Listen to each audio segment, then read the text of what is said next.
квантум механик бидэнд төгс гэгэрлийг бэлгэлсэн. Гүрүү Готопа. За тэгэхээр бидний молекул бидний бие үүсгэж байгаа молекул маань бол электрон атомыг тойроод эргэж байгаа. За тийм эргэлтийн хурд гэдэг бол одоо энэ дэлхий дээр хамгийн том зүйл болоод байна л да. За жишээлбэл компьютер байлаа гэхэд эргэлтийн хурд руугаа бол гүйцэж чаддгүй. За одоо бол 10-ын 15 зэрэгт 1 секундэд үйлдэл хийдэг компьютерууд гараад ирсэн байна. За энэ бол орчин үеийн хамгийн хүчирхэг компьютерүүд гэж явж байна тийм ээ. Секундэд 10-ын 15 зэрэгт үйлдэл хийн гэдэг бол асар их хурд. Өнөөдөр сансар окторгой даяар электроны эргэлтийн хурд 10-ын 19 зэрэгт байна. Олон зуун сая жилийн өмнө энэ хурд хамаагүй өндөр байсан. Тухайлбал 10-ын 30 зэрэгт хурдтай байх үед амьтад том биетэй байлаа.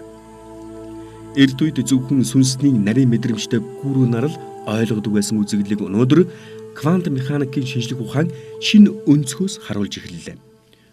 Үе үеийн гүрүү нар хамаг амьтны сүнсэнд авралын гарц хайж ирсэн билээ. Бидний сүнсэнд хэрэгтэй аврал бол сүнс болон ухамсарын чөлөөлөлт юм.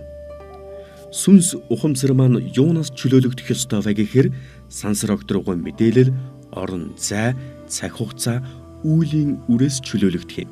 Энэ хурд гэдэг маань бол бидний их цэрэлтийн долгион дотор амьдарч байгаа гол тулгуур нь байна. За энэ хурдыг ажиглаж сурна гэдэг бол бяцлагч хүний гол хийх ажил. Сүнсэндээ өндөр давтамж авсан бяцлагч материйг долгион хэмээн мэдэрснээр хоосон чанарыг танина. Мөн сүнснийхээ өндөр хурдтай долгионыг ашиглан сансар окторгойн хурдыг давж хязгааргүй орших үед ухамсараа тэлэх боломжтой. Энэ бол бүх амьдралын эцсийн цэг буюу паранирван билээ. Сагамутрын ахуйн Махамутрын ахуйн шинэ хэлбэр юм.